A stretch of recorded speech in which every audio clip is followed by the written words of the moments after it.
আজকে তোমাদের সঙ্গে একটা বিহারের রান্না শেয়ার করছি। দেখো, করলা তো আমরা খুব একটা ভালোবাসি না, ও করলার থেকে যে এগুলো সব বার করেছে দিয়ে ওগুলো পেঁয়াজ আদা রসুন দিয়ে পেস্ট করে এটা করছে, এটা শুকিয়ে তারপরে এর মধ্যে ভরে তরকারিটা তোমাদের সাথে পুরোটাই শেয়ার করব। দেখো, তারপরে তো আমরা টেস্ট করে তোমাদের বলবো কেমন হয়েছে।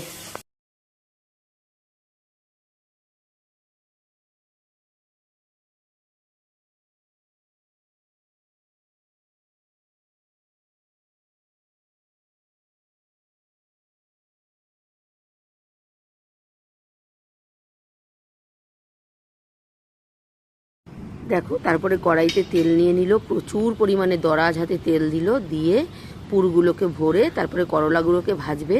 ও তরকারি করেনি, এরমভাবে ভেজেই আমরা সবাই খেয়েছিলাম, ঢাকা দিয়ে দিয়ে পুরো ছাকা তেলে জিনিসটাকে ভেজেছিল। তোমরা কারা কারা করলা খেতে পছন্দ করো অবশ্যই ভিডিওটা দেখে কমেন্ট করে যাবে কিন্তু। টাটা।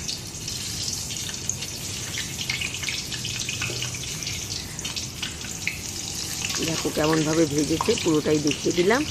এইভাবে ভেজে পুরো ছাকা তেলে তারপরে আমরা